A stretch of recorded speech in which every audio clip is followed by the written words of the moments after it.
Welcome to the Lend Academy podcast, episode number 158. This is your host, Peter Renton, founder of Lend Academy and co-founder of Lend It Fintech.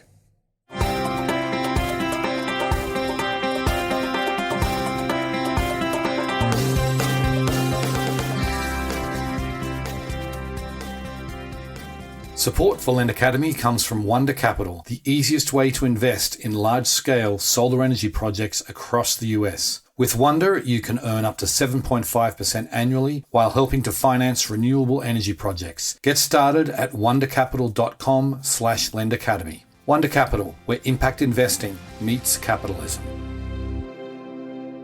Today on the show, I'm delighted to welcome Cameron Stevens, the CEO and founder of Prodigy Finance, and Joel Frisch, the head of Americas for Prodigy Finance.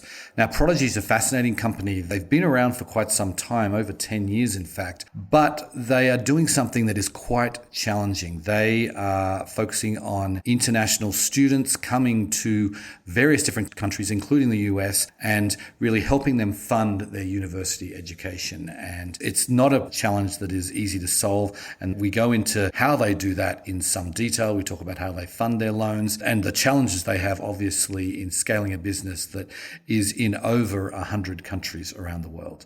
It was a fascinating interview. Hope you enjoy the show. Welcome to the podcast, Cameron and Joel. Thanks, Peter.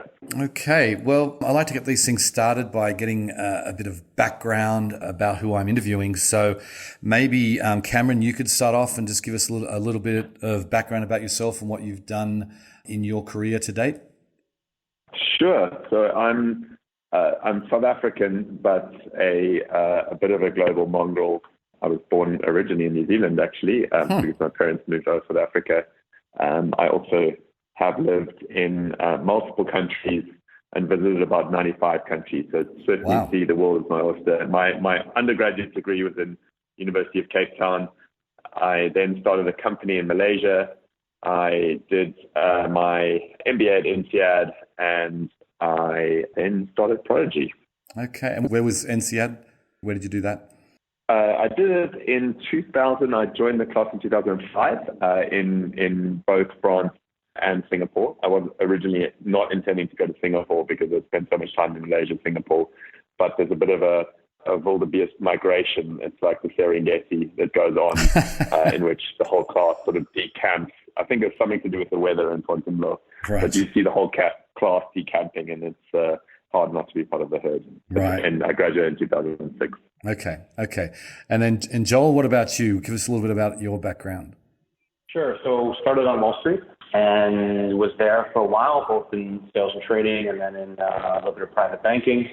Took a little bit of a pivot when things started getting really fun in the 08, 09 and got into software with regard to like employee management based software based on some other investments that we had. And then along the way from hiring international students, actually came across Prodigy and happy to share more about that. It's kind of how I melded both the finance and the appreciation for the user experience. Sure. We'll get into that in a little bit, but I actually want to go back to Cameron and talk about sort of the founding of Prodigy, and what was sort of that was a driving force behind the founding of the company, and what problem were you trying to solve? I think it goes back to I've always had an interest in two things. One, sort of large social problems, and two, entrepreneurial models to solve them, but never particularly for me in an NGO way. I'm really interested in how entrepreneurship can solve big problems, and that's been my story through my life. The very first company I started was actually at university in trying to bring people, unemployed people in South Africa into the event industry, and I started a training academy and then a business to do that. But with the goal of really thinking about problems that existed that had an interesting social dimension. And second to that as well, my undergrad was in finance, and I tried to launch a business in South Africa in 1999, which was crowdfunding for early stage technology businesses at the time when it wasn't called crowdfunding. Certainly Fintech wasn't the term, but I thought it would be an amazing model to enable the flow of capital to early stage tech businesses. It was laughed out of most of the investor boardrooms at the time, but it stuck with me as a model. And I say that because really how Prodigy came about was going to INSEAD as a South African living in Malaysia, having a surreal conversation with HSBC at the time about a loan, and in effectively being offered to lend to me in this case, but with 100% of liquid assets required to get the loan. So basically take a sterling loan from HSBC, make sure there's liquid assets, not shares or any other assets, need to be cash or something locked up, and then have it lent back to me.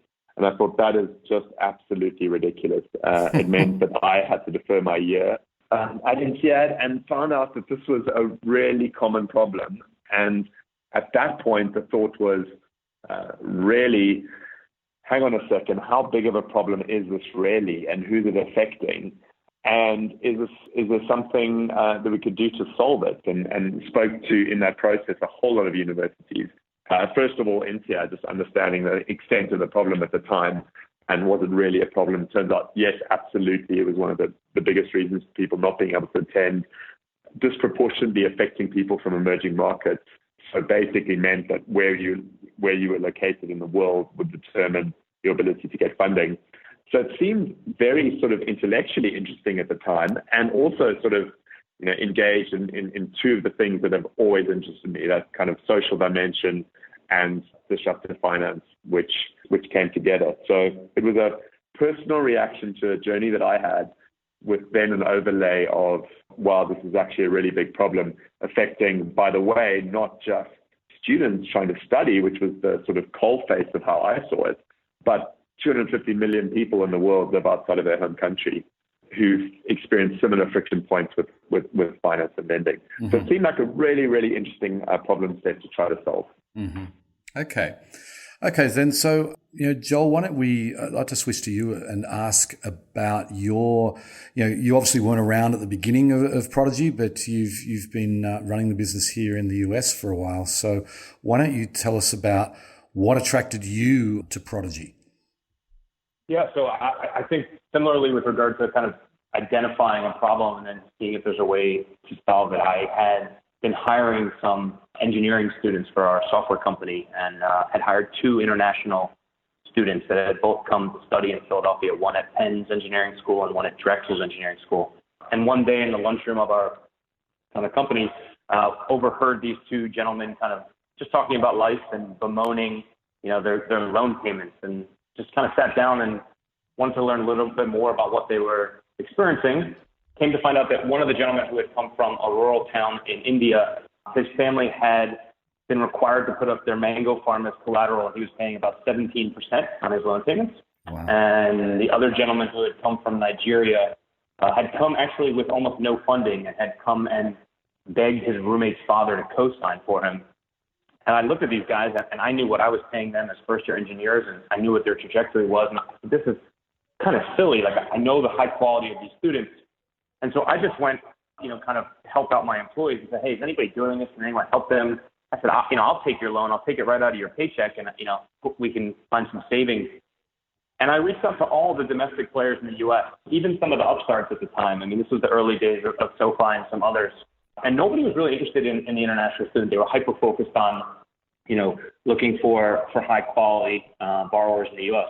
And one night I literally just came upon the website for SoFi and reached out to Cameron because I wanted to understand a little bit more about what they were doing and the experience that they were finding, and just found it to be fascinating because I appreciated how many international students there were in the U.S. and I saw the way that they were placing, particularly coming out of some of these business and engineering schools, and was fascinated. And when the opportunity arose, maybe a year or two later, serendipitously, kind of where I was in my path, I literally jumped at the chance and got on a plane and to meet the team. So it's been a fascinating journey for me, and it's been great to finally have a solution to help these high quality borrowers. Mm-hmm. So then maybe we could just backtrack a little bit and talk about what Prodigy does exactly. And obviously you're helping international students, but maybe talk about what that looks like and what direction you're going. Like, obviously there's it's a many to many problem, as in, there's obviously many students from all over the world going to many different countries to study. So tell us a little bit about where you operate and what sort of students you're attracting. Sure. I think, Peter, one of the things that we realized, or certainly I realized when I started, because the thesis when you started was, hang on a second, you've got plenty of banks around, and many of whom have a global presence. And what does that actually mean?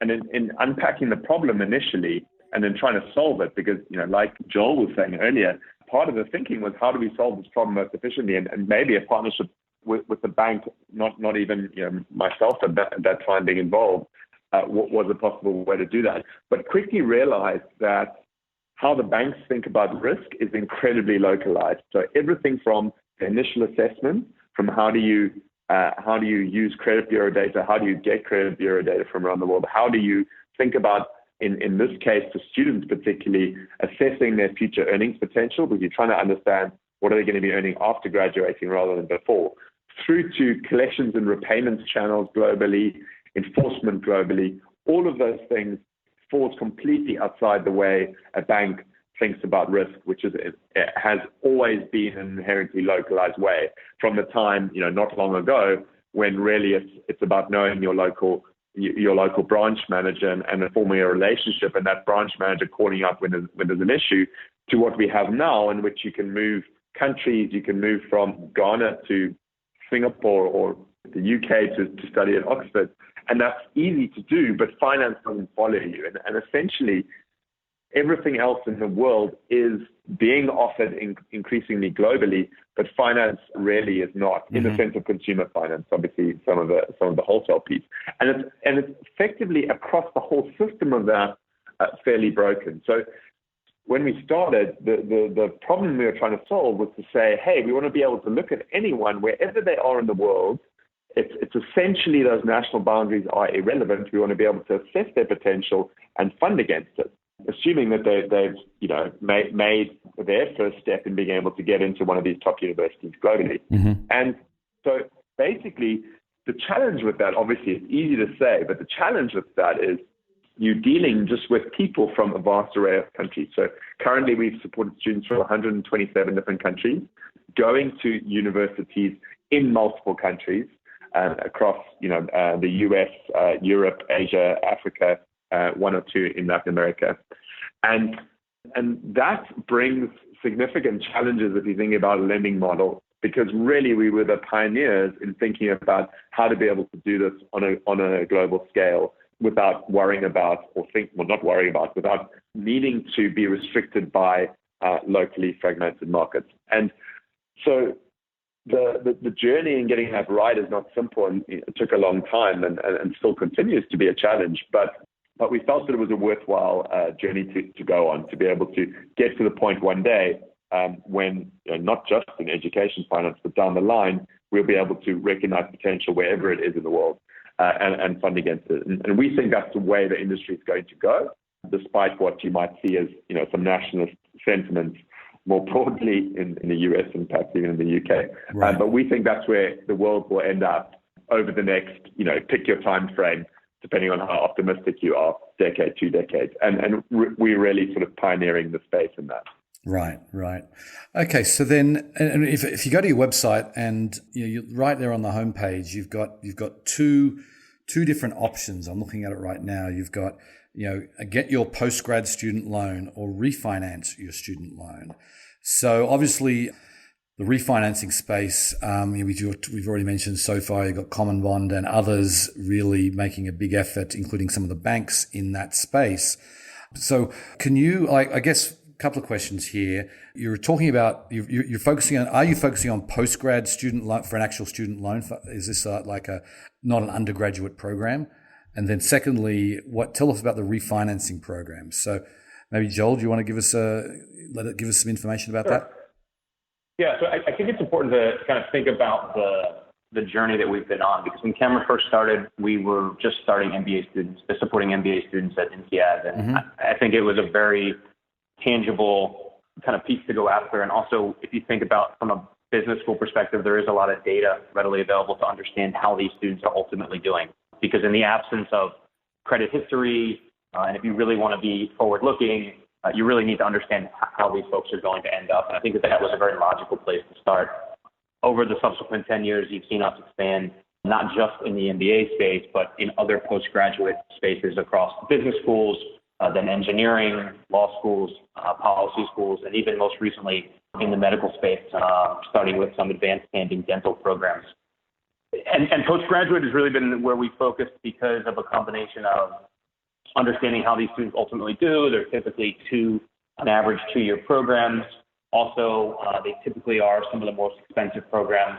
So finance really is a barrier for many of these students being able to advance their education and better themselves in their communities. And so it was a really good place for us to start.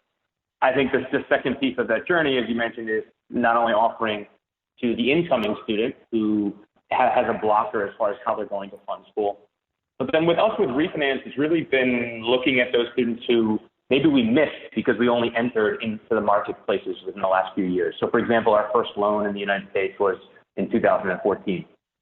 So any student that had recently graduated or, as we were scaling up the business in the last few years, maybe didn't have access to a solution like project finance. So they were probably looking at some type of, encumbered loan, like some of the examples we gave, or they had co-signers who, it made sense when they needed that co-signer to get to school, but now maybe they're even out earning their co-signer and their co-signer saying, hey, I'd like to go buy a home. Is there any way that you can release me from your 20-year education loan? So for us, refinance has really been focused on those students who are now working in some of these established markets and maybe looking to release co-signer or release some of those kind of encumbered terms that they had. And that's really taken off in the last year. So we started the pilot of that back at the end of 2017, and that's really started expanding quite quickly. So, and is that international students inside the US? Is that what you're talking about there for the refinance product, or is this in multiple countries as well? Correct. So currently that offering is for international students who have come from one of those 127 countries that Cameron mentioned and are currently living in the US or actually the UK. This is very much kind of the early innings of this product, so we'll see where that continues to grow. But for right now, it's for folks who are working in the US or the UK. Right. Got it. Okay. And by the way, many of them are still internationally mobile, but they could move. They don't have generally permanent residency in the US. They could move back or to another country and often do, and also don't have the deep credit history in the US. So they can't get a loan from anyone else, even at that point, even when working. Yeah. No, I get that. So then I know when I was doing some research on you guys and Cameron, I saw that you've already talked about NCAD, but you sort of started off as an alumni funded platform, which is how a lot of the other student loan lenders have also done. But I wanted to see if that's, I see you've evolved since then, but I wanted to know, firstly, who are the investors today? And can you tell us a little bit, I was reading about your bond program you have. I think I was reading about it in Ireland, but tell us a little bit about the investor side of the platform. Sure. So the difference for us compared to some of the domestic platforms that launched post us, so SoFi is a good example, but even some of the other platforms like a Prosper or a Lending Club, the slight difference for us is that we were going after a market that no one had gone after before, right. Compared to the domestic platforms who were going after effectively a market that was well served by the banks, but were doing it with great efficiency. And the difference with that is that you can build your business, you can scale your funding on your platform on the basis of proxy data. So basically, if you are, for example, funding US domestic people with a FICO score of X and higher, and what you can do to get funding on your platform is you can go to a large wholesale institution and you're not reinventing anything because you, in many cases, have someone else servicing your loans who does it for the major banks as well. Mm-hmm. You're building a credit model, as much as you want to talk about alternative data, you're building a credit model based on effectively FICO score, which the Bureau has, or some version of it. And so you can go to a funding institution and say, hey, can you give me $100 million to lend through my platform? By the way, there's no real risk here because I'm just a marketing acquisition engine. You can look at the student pool, you can get 5 decades of data on how that bureau score will perform, and you can make a very clear assessment of the risk up front, which is not actually anything to do with you as a platform. And that's very nice for scaling capital, but it's also very difficult to defend because someone else can do exactly the same thing pretty simply, as you've seen in many of the sort of very competitive markets. And compared to us, where when we started, we had the same insight, which was institutional funding still today, and we can argue about or discuss whether this is going to change and how quickly it's going to change. But institutional investors are still where significant deep pools of capital are at. And so for us, the challenge was saying, hey, we're going after this really new segment, which no one has addressed before. And therefore, there's no proxy data. We can't point you to a portfolio to say, here's, decades of data on it. And the response with that from investors, obviously, is, well, that's great. Let's see how this is going to work out. We want to see, how the track record goes. And so we were faced with the point, and this is why we sort of, innovated on that model and in being the first to think about and to execute on an alumni-funded model, in which we said, well, who understands its risk?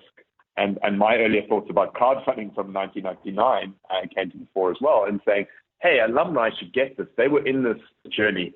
And it feels to me, at least it did at the time, and still does, that the connection that you get from that compared to a random peer-to-peer platform where you're just investing into anyone based on something, this is genuinely a community in which it's someone who's been through that experience, the same experiences as you coming after them. They have an amount of funds to be able to invest and really intuitively get the point. So all of our funding initially was crowdfunded to alumni, but we always knew that we would need to scale it up because we were facing massive demand that we couldn't meet.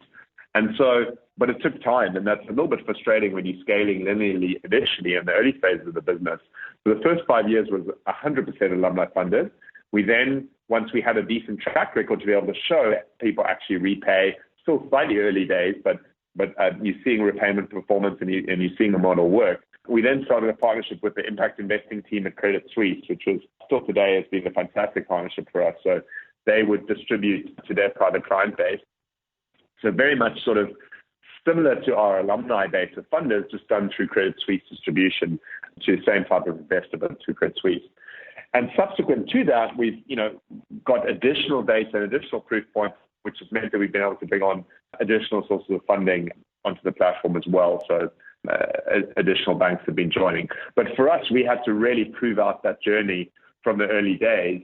And what's nice about that now is as we're scaling up the funding significantly, and I think this year we'll get to the point where we will scale up the funding, which has still been our biggest bottleneck to date, to the point at which it will change to be a demand piece for us for the first time. Mm-hmm. But how we did that in a long response to your question is we also wanted to target alumni investors from multiple countries. So we started the bond program, which in its simplest form is we issue a listed bond, which means you can hold it in your portfolio, which funds a class of students in its smallest unit.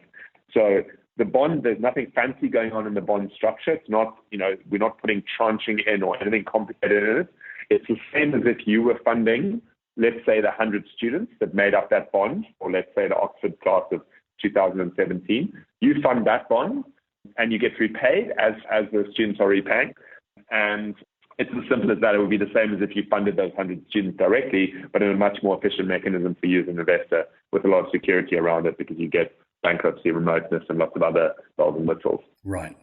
Okay. So I'm really curious about how you're actually underwriting these students, because you've got you might have they're coming from you said 100 odd countries that have various levels of financial sophistication, and particularly if they're in a small town in rural Africa, there's probably going to have very little in the way of data. So tell us a little bit about your approach there, and is this really is it a country by country thing where you've really got to go and find sources of data, or have you been able to get this into sort of a model that is somewhat independent of country?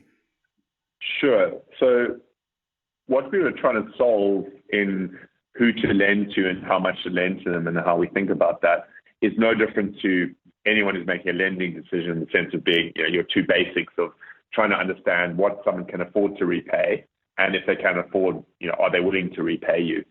And we approached that in a slightly different way because of the uniqueness of this pool, which was, firstly, we had to work out a model to work out what someone could afford to repay. And the reality is, as you say, you're coming from 127 currently countries with a huge variety of current earnings, current income, and current assets. It means that the question is not what are you earning right now, because it's almost irrelevant, but what are you going to be earning when graduating, and how do we think about that? Right. And so how we did that initially when we first started was getting thousands of data points from the universities. This was stuff we had to work with the universities on to really get line-by-line data so we could build a scorecard to assess someone's future earning potential in a quantitative way. So we could really understand with certain factors in your profile, you're going to end up in a certain earnings bracket based on the course and university that you're going to. Mm-hmm. And we can size the loan based on that future earnings potential while making both a sort of conservative decision on that, but also enabling you not to be able, that means that we don't need to look at the fact that you might be earning, $5,000 a year currently, that we can look at your future potential in a smart way. And of course, that data gets better and better as you continue. The second thing was using more traditional background information from people and using credit bureau information, for example. And the interesting thing about that is that while it's not homogenizing over the world, so the credit bureaus are not linked up and the data is completely diverse, more and more countries do have these decent sets of data available. So currently about, in the 95 odd % of our borrowers do have credit bureau data, but the quality of that data varies quite significantly. So you might have, in some emerging markets, really good positive repayment performance data, i.e., how much am I repaying on this account with what degree of regularity, what are the balances outstanding, etc. And in others, you're only going to get negative data, in which it's have you actually, to various levels of severity, defaulted on loan, etc. So it's making sense of all of that data with our future earnings potential model. And then we're at the point now where we're able to use, be playing back our own performance data from what we've been seeing into the model to make it more predictive. And so the model gets better and better over time, but it does take time to be able to do that. That model has actually resulted in us being able to extend automated offers to over 90% of our applicants, which you and I may take for granted in the US or the UK that we can get a mortgage from a click of a button on our mobile phone. But to think that now for students all over the world sitting in bedrooms, libraries, their workplaces can actually secure financing for their education within seconds is pretty amazing. Right. No, that is fantastic, particularly when, it's taken for granted, like domestically, but going cross border, that's quite an achievement. So I'm curious about, you've got like a lot of the student lenders, you've sort of isolated here a population that is, these are future high earners, and the one thing they have in common is that they're also very much an internationally focused group. So I'm curious, and Joel, maybe you can comment on this, since this is, I'm really familiar with the US side of things here, but particularly like you've got these, and I imagine the US is one of your larger countries here. Firstly, how do you engage with these students once obviously you've got they're paying back a loan, but what more are you doing to engage, and are you looking at adding other products to try and serve these people, particularly if the ones that are here in the US? Yeah, that's a great question. I think it helps to start when thinking about the relationship that we have with our customers. In typical financial services, it's very much a transactional relationship. If you or I walk into Wells Fargo, we open up an account, and then we walk out the door and it's done. Whereas with our customers, if you think about for most of these folks, if this is not their first financial transaction, it's definitely their largest. Some of these school costs these days are extremely expensive. And so it becomes really a relationship about opportunity. And so it's a very intimate relationship that we have with our customers. And so if you think about us understanding this particular customer and where they're going to end up, it's not crazy to think how we could continue to build that kind of family of products that we offer them. So currently we have, the in-school loan, the refinance loan. We're offering community benefits, such as, help with career placement if needed, both short and long term. We've started testing and introducing some other kind of ancillary pieces. For example, we all take for granted how much credit really is the backbone of our society. So even something like securing a mobile phone is quite challenging if I show up in a new country today. And so securing special deals for our borrowers for things like that, what borrowers want. So we've had many conversations and speak to our customers about what are some of the other pieces that they need. And so we've heard requests for card products. We've heard requests for bridge loans once they've graduated from school, requests for personal loans. You can even extrapolate how business loans, if these are some of the most successful bright minds out there and they're looking for a business loan to unlock future opportunities, well, that would fit right in line with kind of what we're thinking about. And if you start continuing down that path, then you can see how this could become kind of a full suite of products, very similar to how folks have done it. I always use as a good example, I'm a big fan of USAA and how they have built a beautiful platform that's connecting people based on the commonality of the servicemen and women in the United States. And the relationship that those customers have with USAA is really one of membership and belonging. It's not really your typical transactional bank. So I think that those types of models could very much be one that we follow, and we're just going to continue to listen to what the customers are looking for. Okay. I think just to add to that, I think aside from the relationship, the friction points are real, and you'll see them in multiple examples when you're crossing the border. So the fact that there are 250 million people in the world who live outside of their home country, 60 million of them are tertiary educated or higher, and so you've got and who experience similar friction points. When you move to London, like good luck in trying to get a credit card, let alone a mortgage or anything else. Even though you might be, very much like one of our existing borrowers who's highly educated at an amazing university working for a great company, those friction points are still real. So I think just sort of longer term, the thought that you are catering to the space of people who are globally mobile, experiencing friction points that make it much harder for them to access, even basic financial services across multiple countries. It's interesting to see how that sort of develops and where we go with that longer term. Mm-hmm. Yeah, and speaking of that, we're almost out of time, unfortunately, but I'd like to get a sense from both of you of sort of the future and the future ambitions for the firm, and personally, what are the things that you're working on that you find most exciting? Maybe Joel, we'll start with you. Sure. So, I mean, I think in general, where we're going as an industry and a company as part of that journey, I think you're seeing kind of continued renewed interest in this alternative space. It's funny, you're seeing kind of a little bit of a pushback into some of these ISAs or income share agreements, which we can argue whether they're appropriate or not. But I think what it brings into light is this concept of a dynamic relationship, which I do think is something that you could see with regard to alternative lenders.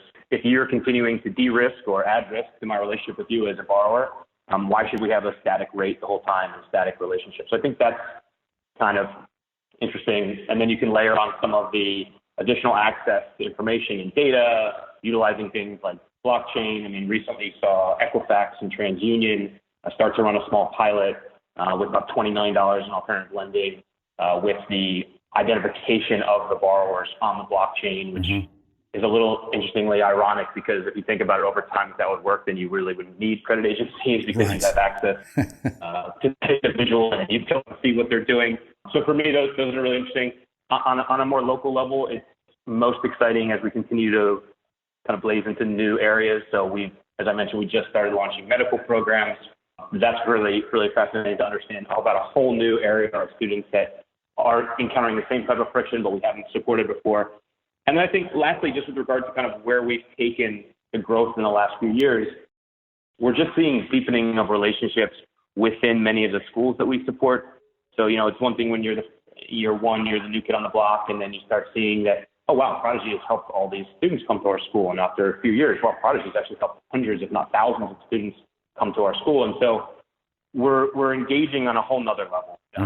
We're engaging across schools, councils of deans. And for me, that's really interesting to see the prominence of the brand continue to grow, which in turn allows us to help more and more students. Right. Okay, Cameron, last word? I think just for me, just remembering what we set out to do, which was really to say, hey, we want to be able to look at these amazing high potential people from around the world and assess them and be able to fund them from a community of investors really simply. And in doing that, break down the national barriers that have come to define finance.